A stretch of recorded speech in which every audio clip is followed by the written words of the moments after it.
Hello everyone, তোমরা সবাই কেমন আছো? আশা করছি ভালো আছো।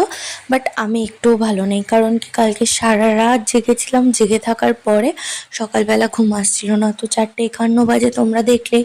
তো সকালবেলা বেরিয়ে পড়েছিলাম রাস্তায় একটু হাঁটতে। তখন ছেলে সবে ঘুমিয়েছিল, বাট আমি আর ঘুমাইনি। ভেবেছিলাম কাজ বাজ করে সব কিছু তারপর ঘুমাবো। আর বরমশাই যেহেতু আজকে কাজে যায়নি, বাড়িতেই ছিল, তার জন্য বাড়িতে থাকলে একটা আরও তো কাজ মানে বেশি থাকে, সবাই জানো। তো যাই হোক, তাই আমি আর শুইনি। তাই একটু রাস্তায় হাঁটাহাঁটি করে তাড়াতাড়ি করে ব্রাশ করে নিয়েছিলাম। ব্রাশ ট্রাশ করে আমি চেঞ্জ করে নিয়েছিলাম ড্রেস, মানে বাসি কাপড় জামা ছেড়ে নিয়েছিলাম। যদিও বা বাসি কাপড় আমি রাস্তায় বেরানোর আগেই ছেড়ে নিয়েছিলাম, তাও তারপরে যাই হোক, বাসি কাপড় টাপড় ছেড়ে, তো আমি না কোনোদিন আগে ফল খেজুর এসব খেতাম না। আমার কয়েকদিন অসুস্থতার কারণে আমার বরমশাই বাড়ির লোক রাগারাগি করছে, তাই বাধ্যতামূলক আমাকে খেজুর অনিচ্ছায় খেতে হচ্ছে। যার জন্য সকালে উঠে আমি খেয়ে নিয়েছি খেজুর আর হচ্ছে অনেকটা পরিমাণে জল।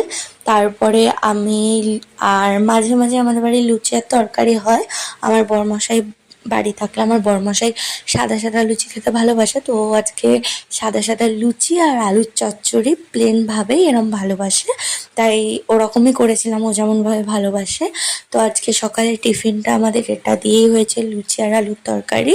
তো যাই হোক, লুচি আর আলুর তরকারি খাওয়ার পরে আমাদের তিনজনের তিনটে আইসক্রিম, বরমশাই গেছিলো বাজারে, তিনজনের তিনটে আইসক্রিম এনেছিল। তো আমরা তিনজন তিনটে আইসক্রিম খেয়ে নিলাম। খাওয়ার পরে দেখছি হচ্ছে বৃষ্টি।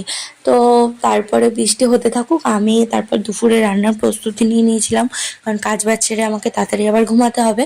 তো আজকে দুপুরে ছিল লোটে মাছ, ঢ্যাঁড়স ভাপা আর হচ্ছে মাটন। তো তারপরে এসে দেখি আমার ছেলে যেহেতু সেলুনে চুল কাটে না, বাড়িতেই চুল কাটায়, আমার বরমশাই বাড়িতেই কাটিয়ে দেয় ওকে। তো দেখছিলাম চুল কাটিয়ে দিচ্ছিল, তো সেই ফাঁকে গিয়ে আমার বাসন টাসন যা ছিল আমি মেজে ঠেজে গ্যাস ট্যাস মুছে সব কাজ কমপ্লিট করে স্নান করতে চলে গেছিলাম। তারপর স্নান করে এসে পুজো টুজো দিয়ে বসেছি দুপুরের খাবার খাওয়ার জন্য।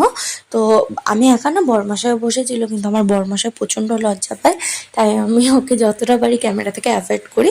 তো যাই হোক, আজকে যদিও বা ঢ্যাঁড়স ভাপা লোটে মাছ হয়েছিল আমাদের বাড়ি, আমি লোটে মাছ খাই না, আর ঢ্যাঁড়স ভাপারও ভক্ত না। আর মাটন হয়েছে মানে তো কোনো কথাই নেই।